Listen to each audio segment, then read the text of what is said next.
to my YouTube channel. I'm so glad you're here. Please subscribe. Welcome to my YouTube channel. I'm so excited to share the vibrant spices from my home with you. ሰላም ለእናንተ ይሁን። ዛሬ የምናወራው ስለ ሰው ልጅ ታላቅ ጉዞ ነው። ምናልባት የዛሬው ቀን ከባድ ሊሆንብሽ ይችላል። ምናልባትም ትከሻሽ ላይ ያለው ሸክም ትልቅ፣ የኑሮ ውጣ ውረድ ደግሞ አቅምሽን የገፈፈው ሊመስልሽ ይችላል።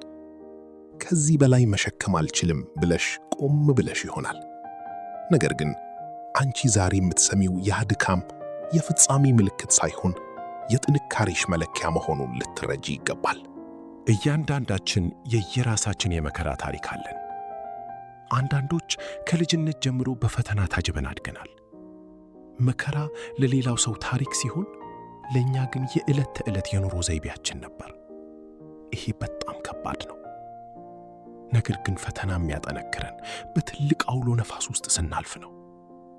አንቺ ዛሬ የምታዩት የህይወት ፈተና ነገ የምታገኘው ትልቅ ጥንካሬ ማረጋገጫ ነው። ዛሬ ድካምሽ የመጣው አንቺ ለነገ የሰው ልጅ ተስፋ ስለምትሆኚ ነው።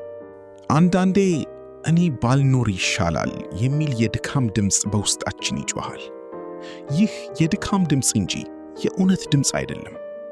ልጆቻችን፣ ቤተሰባችን እና በውስጣችን ያለው አምላክ የሰጠን ሕይወት ከማንኛውም ቁሳዊ ችግር በላይ ውድ ነው።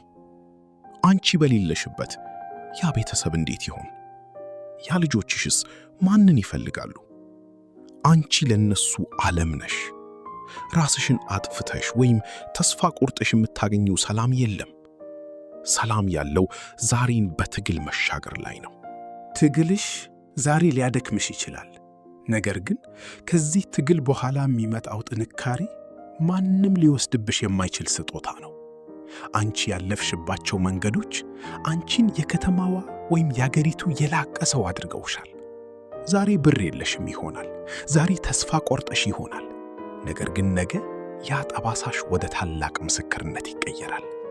የሕይወት ውጣ ውረድ አንቺን ለመስበር ሳይሆን በአዲስ መልክ ለመቅረጽ የመጣ ዕድል ነው። በመጨረሻም ልነግርሽ የምፈልገው ነገር አለ። ዛሬ ማታ ስተኚ በውስጥሽ ያለውን ብርሃን አትጠፊው። አንቺ ብቻሽን አይደለሽም።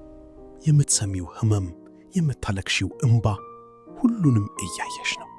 ዛሬ ራስሽን አትጎጂ፣ እረፍት አርጊ፣ ልጆችሽን አክፊ። ነገ አዲስ ቀን ነው። ዛሬ ክንድሽ ቢዝልም ልብሽ ግን አይሸነፍም።